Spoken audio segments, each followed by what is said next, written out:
Son algunos de los inventos más diabólicos jamás creados. Aterrorizan, mutilan y marcan de por vida a sus víctimas desde hace miles de años. Han sido utilizados por gobiernos, colectividades e individuos y han escrito una de las páginas más negras de la historia de la infamia.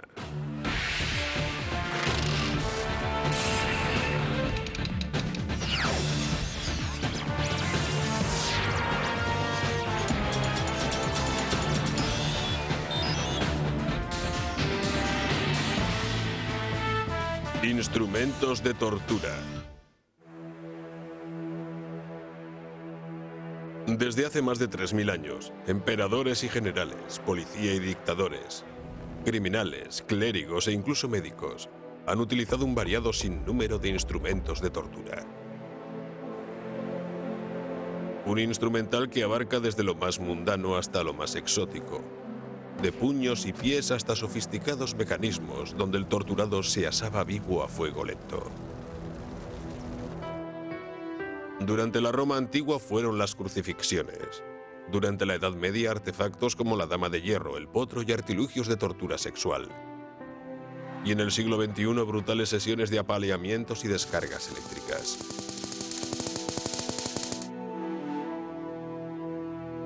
Pero a la hora de definir la tortura y sus instrumentos, el criterio entre los expertos es casi unánime.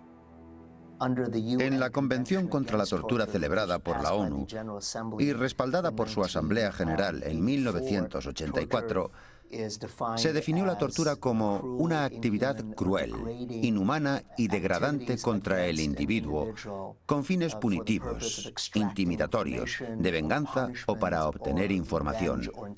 Y un instrumento de tortura es, esencialmente, cualquier medio utilizado para infligir dolor a un ser humano. ¿Pero qué seres humanos son capaces de concebir instrumentos de tortura y quiénes son capaces después de hacer uso de ellos contra otros seres humanos? Se tiende a pensar que el torturador es una especie de psicópata, pero los hay de muchas clases. Los hay con estudios superiores de música, arte o filosofía, o violentos presidiarios a los que los gobiernos excarcelan para utilizarlos como torturadores. Durante la última década, Naciones Unidas ha expresado su rechazo frontal a la tortura en todo país y bajo cualquier circunstancia. Pero ¿y cuando se trata de individuos como Khalid Sheikh Mohammed, uno de los principales colaboradores de Osama Bin Laden y estratega número 1 de la organización Al-Qaeda? ¿Estaría justificada en casos como este la tortura para obtener información que pueda evitar nuevos atentados? ¿O para identificar o localizar a otros peligrosos terroristas?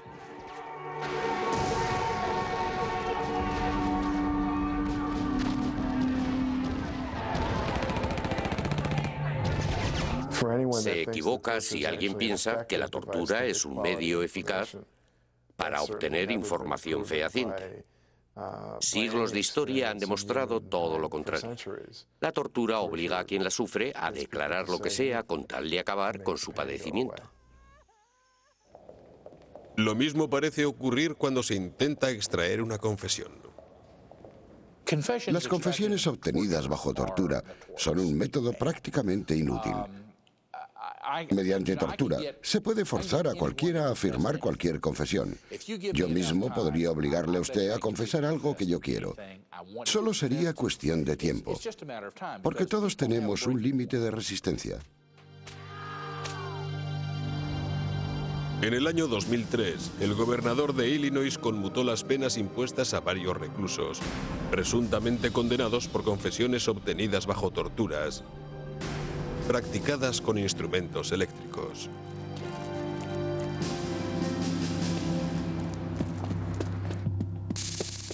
Estos instrumentos eléctricos de tortura fueron desarrollados en la década de los 70 como arma de defensa para policías y vigilantes penitenciarios contra criminales peligrosos.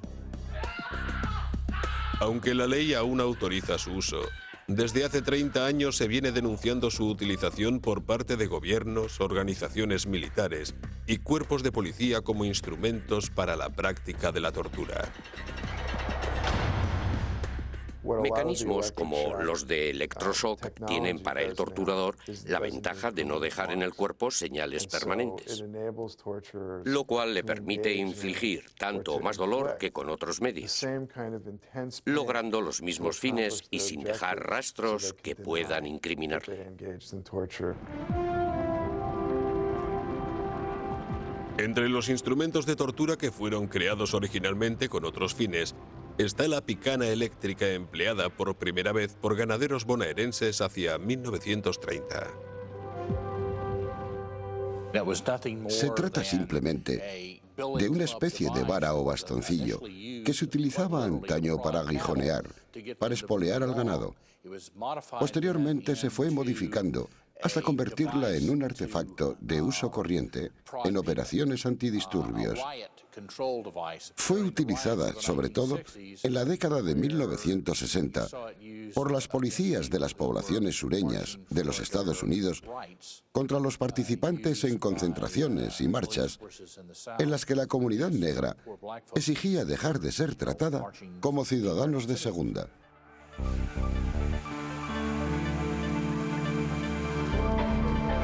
La llamada picana eléctrica genera una corriente de bajo voltaje que se aplica a través de dos electrodos.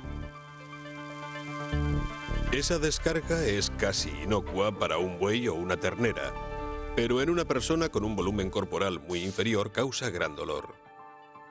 Otro instrumento eléctrico posterior a la picana es la pistola paralizante.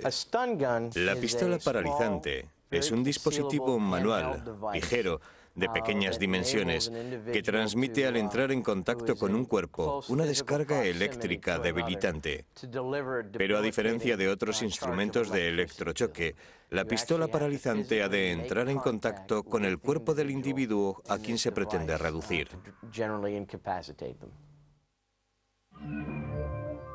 La pistola paralizante, de apariencia muy similar a una linterna de mano y de sencillo diseño, genera descargas de alto voltaje y bajo amperaje. Utiliza como fuente energética baterías de 9 voltios que transmiten electricidad a un circuito con múltiples transformadores. Con esos transformadores se pueden conseguir potenciales de entre 80.000 y 720.000 voltios, voltaje suficiente para abrir mediante mando electrónico 1 millar de puertas de garaje.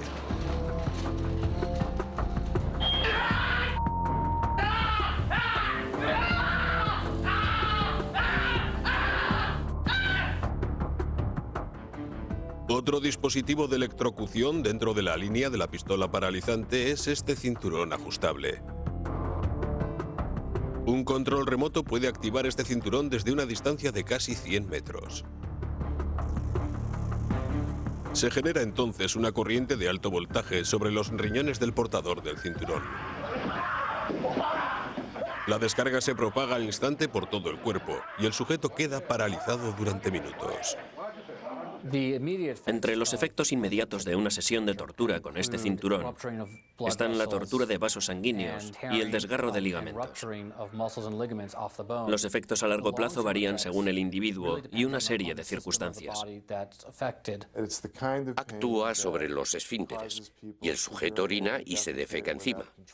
Pierde el control sobre sus músculos.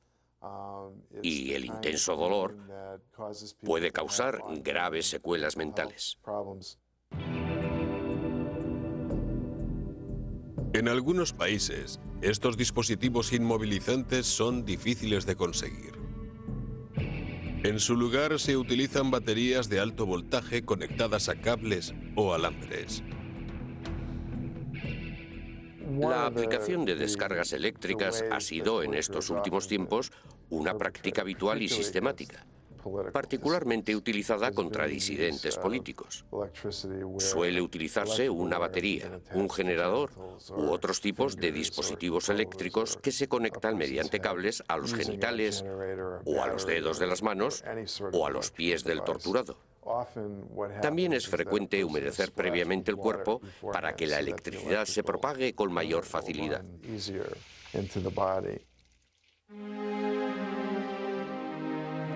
El uso de estos sistemas para aterrorizar, castigar u obtener información o confesiones no suele dejar huellas. En ese aspecto contrastan radicalmente con los instrumentos de tortura de la antigüedad.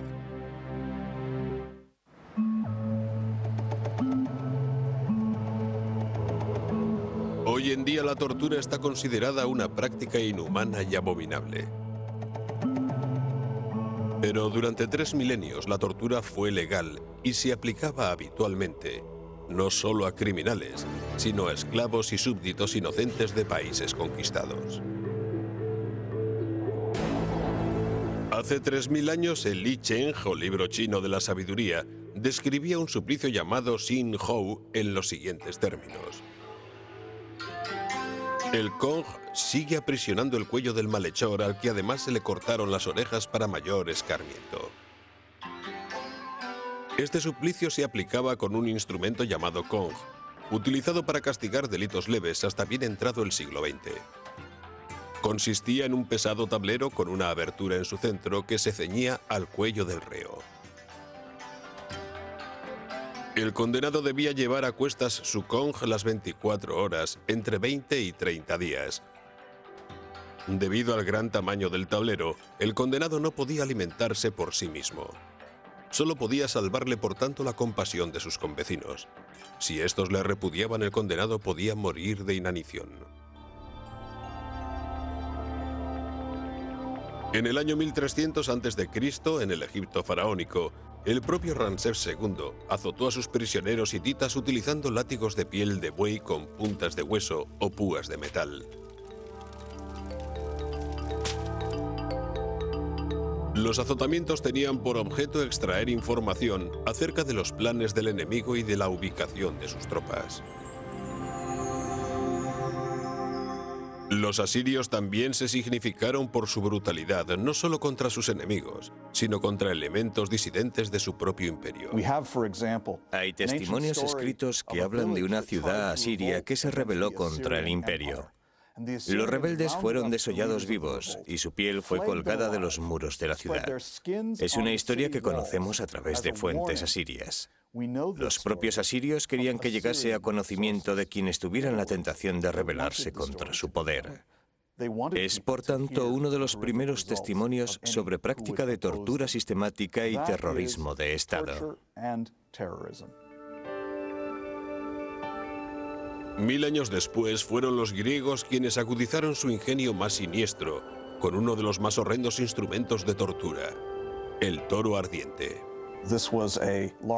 Era una estatua hueca de bronce en forma de toro, en cuyo interior, según la leyenda, según la historia, se encerraba al prisionero para torturarlo lentamente. Bajo el vientre del toro de bronce se encendía una hoguera y el interior quedaba convertido en un horno donde el prisionero se abrasaba vivo lentamente y se asfixiaba por la falta de oxígeno provocada por la altísima temperatura. Según parece, los gritos de dolor sonaban a través del bronce como el mugido de una vaca, de un toro. Era una muerte horripilante. Los antiguos romanos también practicaron la tortura a lo largo y ancho de su vasto imperio. Uno de sus instrumentos de tortura más utilizados fue el látigo llamado flagelo. Las colas del flagelo solían ser de cuero de buey con puntas esféricas de plomo. Esas puntas abrían y desgarraban las carnes de los azotados. El mayor dolor que infligía la flagelación eran las laceraciones y la brutal presión con cada azote de la carne lacerada contra el hueso descarnado. Bajo el reinado del emperador Tiberio Julio César, se crucificó al torturado más célebre de toda la historia, Jesús de Nazaret.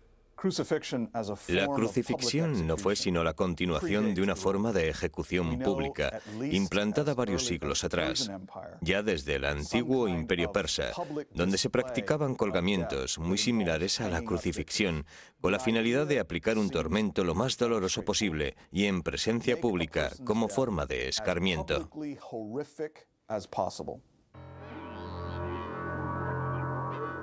La crucifixión tenía como principal objetivo mostrar a los disidentes lo que podía ocurrirles si osaban desafiar la autoridad del Estado. Siglos antes de la tortura y ejecución de Cristo, los crucificados no eran clavados, sino atados a la cruz, que a veces no era tal cruz, sino un solo madero. Se les dejaba morir de hambre y de sed, o a merced de fieras hambrientas para que los devorasen. Hacia el año 70 a.C. se introduce la cruz de 4 puntas, que se convertiría en el símbolo del cristianismo. Pero mucho antes de la crucifixión de Cristo, la mayor y más sanguinaria utilización de la nueva cruz se llevó a cabo contra la rebelión de esclavos liderada por el gladiador Espartaco. 6.000 rebeldes fueron crucificados. Sus cruces jalonaron los 430 kilómetros de calzada que unían Roma con Capua, ciudad donde estalló la revuelta. Espartaco murió también combatiendo contra el general Craso en Lucania. Las principales víctimas de esa brutal forma de ejecución ejemplarizante, que era la crucifixión, fueron personas consideradas amenazas contra el poder de Roma.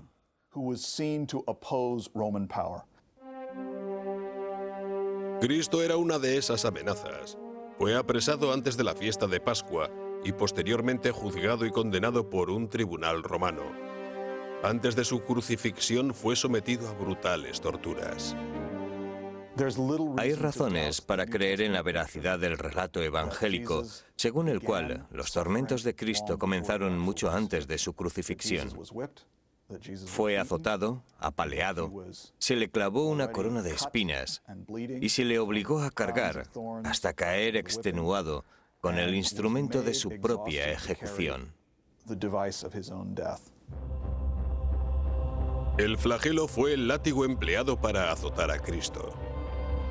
Su corona de espinas pudo ser hecha con ramas de una planta llamada Azufaifa spina Christi, muy común en el Valle del Jordán. Su pasión y muerte se consumó en la cruz.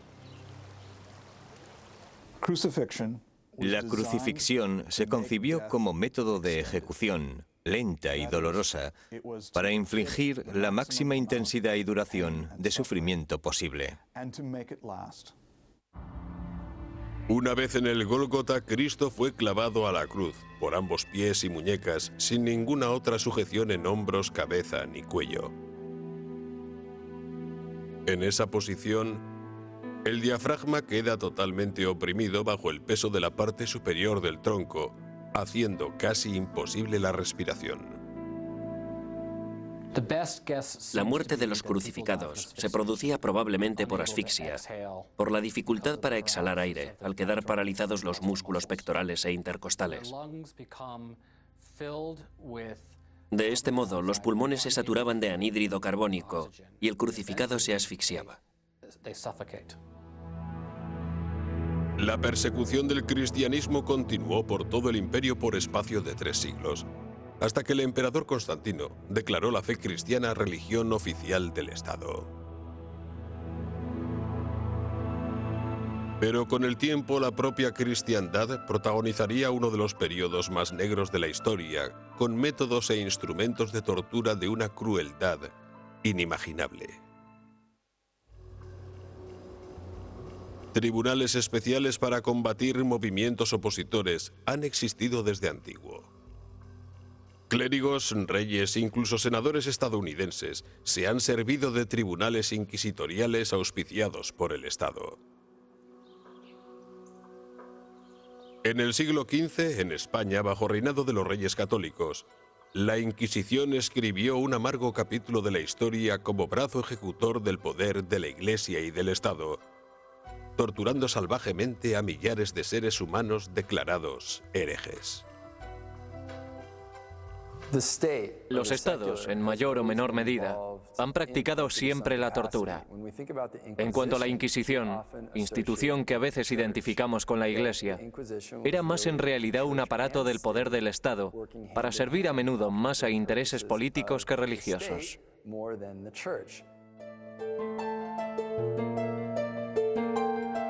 Bajo pretexto de preservar el catolicismo en su reino, Isabel I de Castilla solicitó y obtuvo autorización del papado para perseguir a individuos y colectivos supuestamente heréticos. Los ciudadanos españoles, sea cual fuere su rango o condición, tenían tan solo 3 opciones: convertirse a la fe católica, abandonar España o arriesgarse a ser torturados por la Inquisición. Bastaba el testimonio de 2 varones mayores de edad para juzgar a un individuo por herejía. Pero para ello el acusado debía antes confesar, y el medio para forzarlo a confesar era la tortura. Normalmente solían utilizarse varios métodos e instrumentos de tortura en una sola sesión, a la que asistían a menudo testigos varios y miembros del Tribunal del Santo Oficio, y en la cual podía también aplicarse tormento a presuntos instigadores o cómplices del acusado.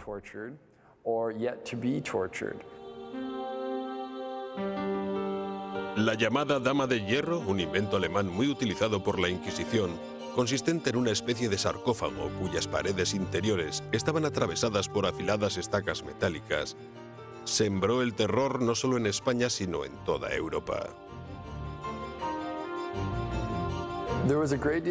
Solo mentes refinadamente perversas y conocedoras de la anatomía humana pudieron concebir este instrumento, cuyas estacas estaban localizadas en puntos estratégicos para no dañar órganos vitales. De este modo, la víctima era mantenida con vida largo tiempo, padeciendo la más terrible de las agonías. Pero no fue este la quinta esencia del instrumental de tortura inquisitorial, sino otro instrumento, llamado potro.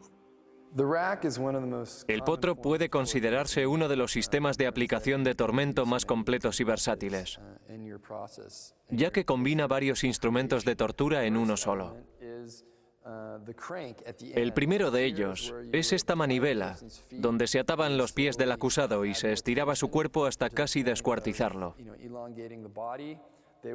Luego estaba este lecho rodante de clavos, que en su tiempo serían sin duda mucho más afilados que ahora. Y en ambos extremos superiores estaban estos grilletes, que inmovilizaban por completo al condenado, mientras se le sometía a otros dolorosos suplicios de todo tipo.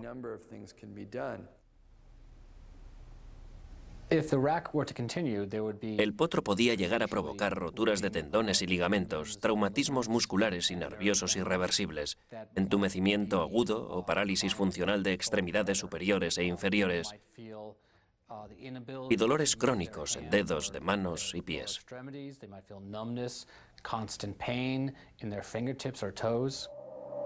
Si el reo no confesaba, a los lentos y dolorosos desgarros y roturas seguía el desmembramiento de todas sus extremidades. Nuevas tecnologías fueron transformando el diseño de los instrumentos de tortura. Durante el siglo XIX, uno de esos instrumentos, llamado silla de interrogatorios, se propagó rápidamente por toda Europa. Se sentaba al prisionero en este asiento, en el cual toda la parte posterior del cuerpo quedaba apoyada sobre clavos, así como el pecho, palmas de las manos y antebrazos, y la mitad inferior de las piernas por su parte frontal. Una vez sentados, los prisioneros confesaban a los pocos segundos o minutos, y algunos antes incluso de llegar a la silla, porque solamente el contemplarla les llenaba de espanto. Pero el suplicio podía ser aún más atroz, porque bajo el asiento se colocaba a veces un brasero, cuyo intenso calor se transmitía rápidamente a toda la superficie metálica y a los clavos que la cubrían. Las llamadas empulgueras, utilizadas desde tiempos de la Inquisición y otros instrumentos afines, también se perfeccionaron con el tiempo. Se colocaban los dedos o los nudillos entre estas barras y con cada vuelta de tuerca se aumentaba lentamente la presión hasta lograr el grado de dolor necesario para extraer la información deseada al prisionero. El pulgar es nuestro dedo más importante. El aplastamiento de un pulgar deja a una persona incapacitada para realizar multitud de oficios manuales. El pulgar es, además, un dedo tremendamente sensible, y el aplastamiento de su denso tejido nervioso es doloroso en extremo. Artilugios de tortura como el de la pera de bronce parecen no haber sido creados con otro propósito que el de satisfacer el sadismo más extremo. Esta es la pera de bronce, que sorprende por su alto grado de inventiva e ingenio. Puede considerarse todo un auténtico prodigio tecnológico de su época, y al igual que otros muchos instrumentos de tortura, tenía múltiples usos. Si el condenado era un blasfemo, se le introducía la pera en la boca que había proferido esas blasfemias, y se abría así, de este modo.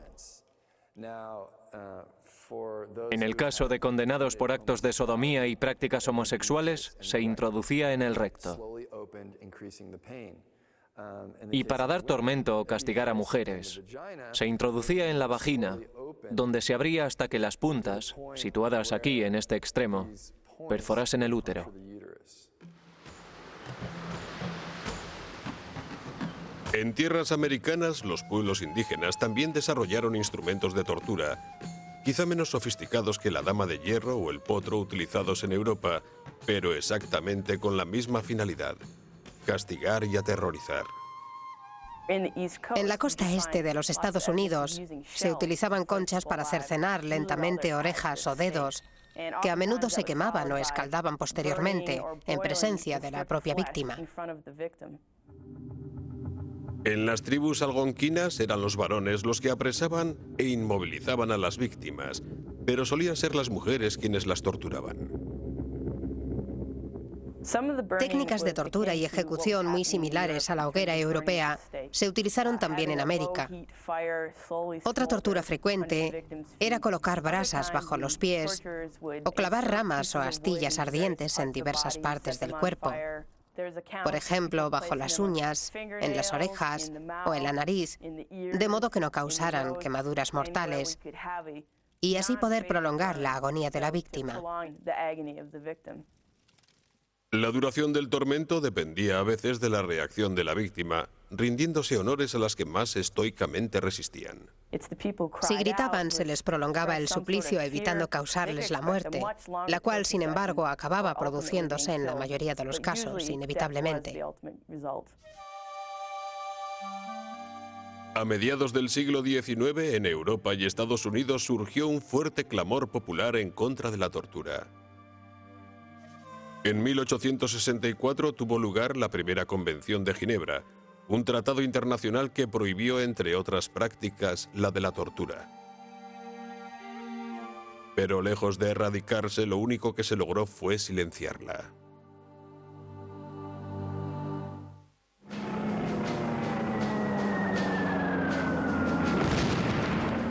La Segunda Guerra Mundial estalló casi 8 décadas después de la ilegalización de la tortura. Pero en este nuevo orden en el que los creadores de instrumentos de tortura no tenían cabida, se recurrió a objetos comunes de uso cotidiano. Objetos domésticos de uso diario se fueron convirtiendo poco a poco en brutales, perversos y despiadados instrumentos de tortura. Con un simple tenedor podía torturarse salvajemente a un prisionero, clavando sus dedos a una mesa o sobre otras superficies. También unas tenazas, por ejemplo, podían servir para provocar horribles sufrimientos. Esos y otros objetos fueron utilizados por la policía secreta del régimen nazi, la Gestapo. Una ciudadana británica de origen francés llamada Odette fue arrestada en Marsella por la Gestapo en 1943. Odette se negó a revelar información sobre la resistencia y la red de espionaje que operaban en la Francia entonces bajo mandato del gobierno de Vichy. La llevaron a una sala de interrogatorios. Quemaron su espalda durante minutos, colocando un atizador al rojo vivo a la altura de su tercera o cuarta vértebra lumbar. Le arrancaron una a una con unas tenazas primero las uñas de las manos y luego las de los pies.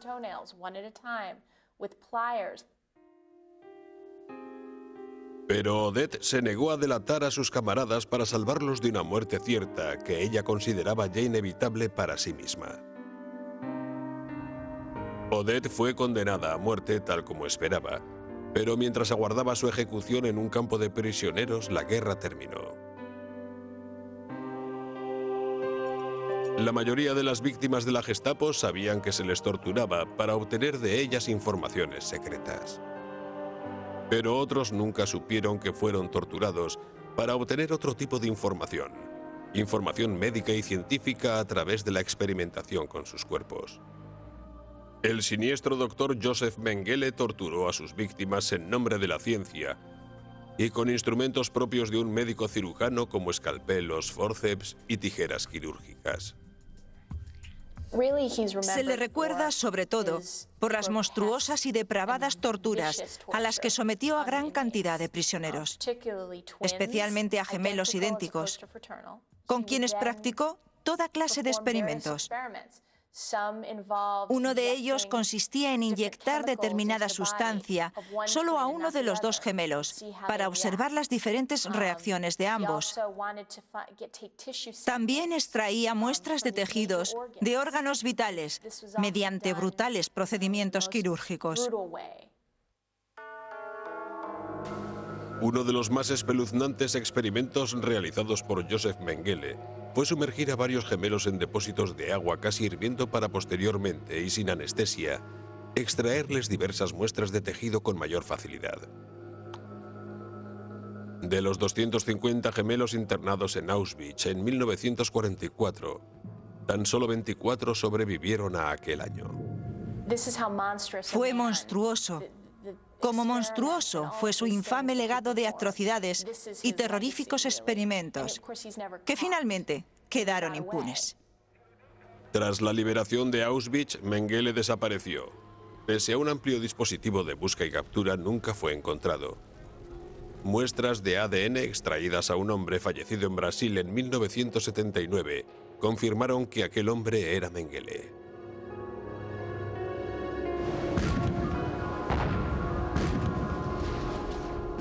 También durante la Segunda Guerra Mundial, pero en otro frente, el del Pacífico, no solo numerosos prisioneros de guerra, sino también civiles de países invadidos por Japón, fueron torturados.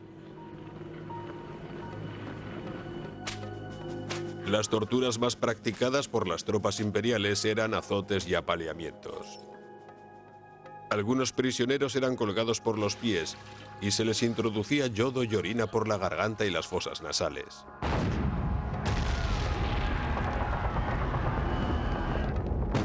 Cuando Japón invadió Filipinas, entonces bajo dominio estadounidense, numerosos ciudadanos norteamericanos residentes en las islas fueron encarcelados. De aquellos civiles, el primer arrestado fue un hombre nacido en Kentucky que sufría una ligera atrofia muscular causada por una poliomielitis. Se llamaba Roy Bennett y era un prestigioso periodista muy crítico con el imperialismo japonés. La esposa y las dos hijas de Bennett fueron también detenidas y encarceladas en el campo de internamiento de Santo Tomás en Manila. Había sido redactor jefe del Manila Daily Bulletin, el diario asiático en lengua inglesa más influyente en aquel entonces. Él era también un hombre muy influyente, que había criticado de forma muy enérgica los excesos y atropellos del imperialismo japonés. Bennett fue encarcelado en Fuerte Santiago, un antiguo y sórdido penal para presos políticos. Era una fortaleza de la época colonial española, de cuando Filipinas estaba bajo el poder de España. Una antigua prisión fortificada llena de lóbregas galerías y mazmorras. Sus captores quisieron utilizar a Bennett como instrumento de propaganda, obligándole a admitir que se había equivocado en sus críticas al gobierno japonés. Una de las torturas a las que sometieron a los prisioneros de Fuerte Santiago era introducirles bajo las uñas astillas de bambú, que posteriormente quemaban. Pero probablemente la tortura más frecuente eran los apaleamientos. Para golpearlos utilizaban simplemente las manos o los pies, o cualquier objeto que tuvieran a su alcance: bastones, cañas de bambú, bayonetas, cualquier cosa con la que pudieran producirles el máximo dolor posible. Mientras Bennett y otros occidentales eran apaleados, Los japoneses torturaban también a filipinos leales al gobierno estadounidense. En aquel entonces no era una escena inhabitual ver a un soldado japonés arrancar a un bebé de los brazos de su madre filipina, lanzarlo al aire y traspasarlo con su bayoneta antes de que llegase al suelo. Violaban a las mujeres, torturaban y ejecutaban prisioneros ante sus familias o a esposas e hijos de prisioneros delante de ellos. El 3 de febrero de 1945, Bennett y su familia estaban entre los liberados por las tropas estadounidenses. 2 semanas después volvieron a Estados Unidos. La tortura es un sufrimiento que en realidad nunca termina. Acompaña siempre al torturado, que revive constantemente la experiencia y que además se atormenta pensando por qué él sobrevivió a ella y otros no. El sufrimiento es a veces tan intenso 20 años después como lo fue en el momento de padecer la tortura. Las heridas psicológicas de las torturas sufridas por Roy Bennett continuaron siempre abiertas hasta su muerte. 35 años después, al oeste de Manila, al otro lado del mar de la China, tenía lugar un macabro hallazgo. Sucedió en Camboya en 1978. El ejército invasor vietnamita halló la S-21, prisión secreta del Khmer Rojo, Pol Pot, donde se torturó a prisioneros camboyanos sospechosos de actividades contrarrevolucionarias. Era un enclave secreto, porque casi toda la política represiva de Pol Pot se llevó a cabo en la sombra, especialmente las torturas y muertes de personas acusadas de ser enemigos del Estado. Los archivos de la prisión se conservaron intactos, y con ellos pudo reconstruirse la historia de la barbarie perpetrada contra los prisioneros camboyanos. El texto que tengo en mis manos y voy a leerles es una declaración de un torturador adjuntada a la confesión de un prisionero. Documentos como este no son fáciles de conseguir, de ahí su valor. Dice así: la mañana del 18 de agosto de 1977, decidí torturar al prisionero, que se derrumbó anímicamente, pero no conseguí ningún otro resultado. La tarde del 21, 3 días después, volví a torturarlo golpeándole con un cable eléctrico. Le hicimos comer 3 cucharadas de excrementos humanos, después de lo cual accedió a responder a algunas preguntas. Dice más adelante: aquella misma noche volví a golpearle con el cable eléctrico. Es un relato estremecedor. Los prisioneros camboyanos eran obligados a comer heces y a beber orina. Se les aplicaban descargas eléctricas y se les asfixiaba casi hasta morir, cubriéndoles la cabeza con bolsas de plástico. A uno de los muchos exprisioneros camboyanos con los que he hablado, lo torturaron cubriéndole la cabeza con una bolsa de plástico durante una sesión de interrogatorios. Ponían la bolsa y hacían preguntas. Si no hablaba, volvían a ponérsela hasta que casi se asfixiaba. Se la quitaban unos segundos, volvían a preguntar y así sucesivamente. El objetivo de una tortura, como la de la bolsa de plástico, es llevar al torturado hasta un punto límite, al borde de la muerte por asfixia, en el que el torturado pierde el conocimiento. Al volver en sí, la tortura continúa. Y puede aplicarse de modo cíclico, causando pérdidas de consciencia sucesivas, en alguna de las cuales el prisionero puede morir. Pero otro riesgo de una de esas sesiones de torturas asfixiantes es que el prisionero sufra lesiones cerebrales de gravedad. 4 años después del hallazgo de la prisión de Pol Pot, la Asamblea General de la ONU ratificó sus resoluciones contra la tortura. Pese a ello, esta lacra mundial y sus mecanismos e instrumentos han entrado en una espiral que amenaza con escapar a todo control.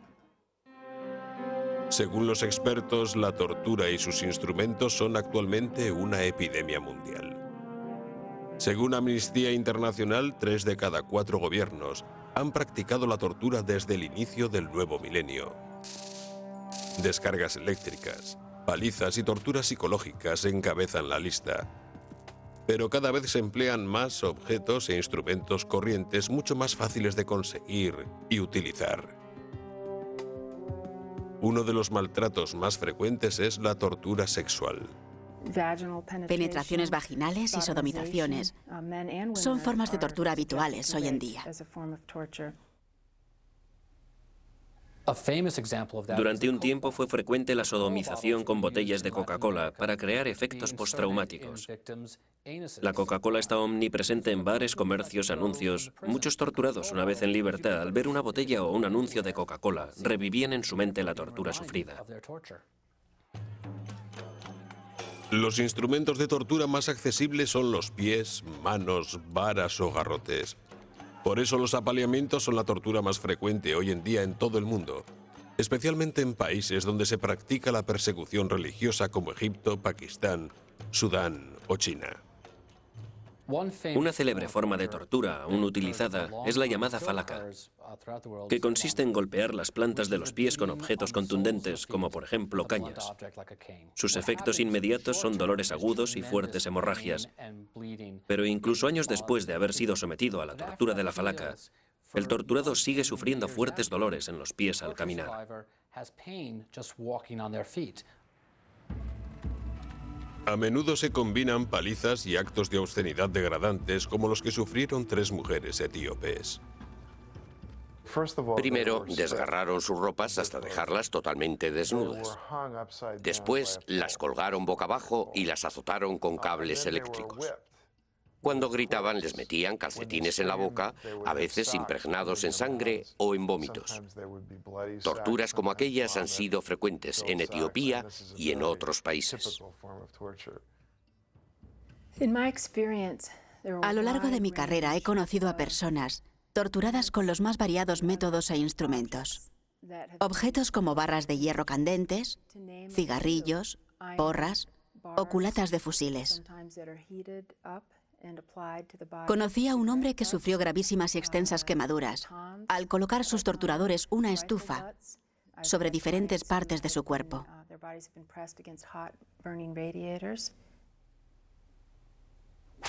La clave del éxito de una tortura radica a menudo en mantener con vida al torturado.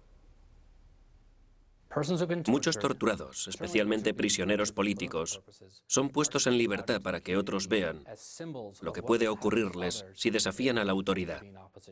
Mantienen con vida al torturado y lo devuelven a la sociedad, con sus ilusiones y esperanzas rotas. La sombra de la tortura sigue planeando sobre el mundo entero. Disidentes y activistas son torturados por sus ideas y actividades, pero legiones de inocentes corren la misma suerte a veces durante largos años. En un mundo cada vez más violento es muy probable que la práctica de la tortura aumente tanto como esa espiral de violencia. En última instancia, lo que cada uno de nosotros puede hacer para acabar con la tortura en el mundo es, en primer lugar, reconocer su existencia y, en segundo lugar, concienciarnos para combatirla. Porque cuanto mayor sea esa sensibilización, más cerca estaremos de erradicar la tortura, ese lado oscuro de nuestra sociedad, que debemos sacar a la luz para comprenderlo mejor y combatirlo.